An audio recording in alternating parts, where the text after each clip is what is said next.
In 399 BCE, a man stood before an Athenian jury of 500 citizens. He was not a general, he held no political office, he wrote no books, and yet he would change the world. His name was Socrates. He had lived over 70 years, a veteran of wars, a teacher of many, a wanderer of thought, and a relentless seeker of truth. Now Athens had put him on trial. The charges? Impiety, for failing to recognize the gods of the city, and corrupting the youth, for teaching them to question everything. To some he was dangerous, to others irritating, to a few a wise man sent by the gods. But Socrates made one thing very clear. He would not stop doing what he believed was right, no matter the cost. Athens was at a fragile point in its history. It had lost wars, its democracy had faltered, its youth were restless, and Socrates, this unyielding, unshakable voice, stood in the middle of it all. But what made him dangerous wasn't a sword, it was a question. Are you living well? Do you know what virtue is? Have you examined your soul? He questioned politicians, he questioned poets, he questioned generals and priests, and worst of all, he made them look foolish, because many claimed to know what justice was, but couldn't explain it. They spoke of virtue, but didn't live it.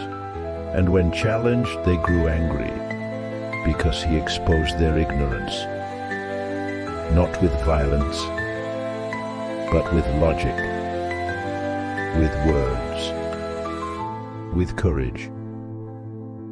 His method?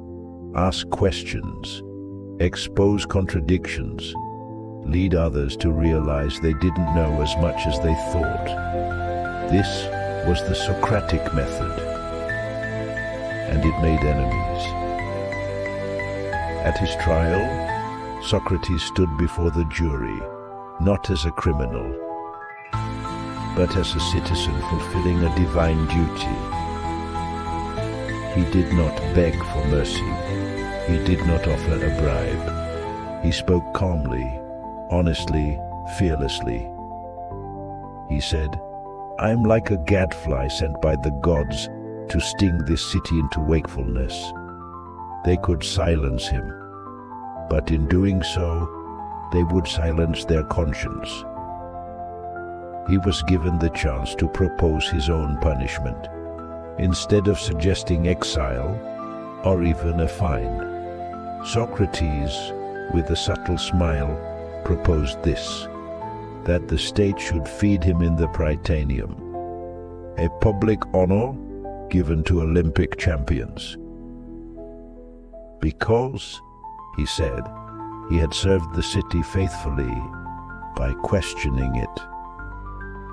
It wasn't arrogance, it was principle. He believed that he had lived with integrity, that to compromise now, in fear, would undo everything he stood for. For Socrates, the soul was sacred. He taught that doing wrong damages the soul more than any punishment ever could. And so, lying to escape death, that would be the greatest crime of all. He said, the unexamined life is not worth living, because to live without reflection, without purpose, without virtue, is not to live at all. He believed that no harm could come to a truly good person, because true goodness is found within. The jury voted guilty.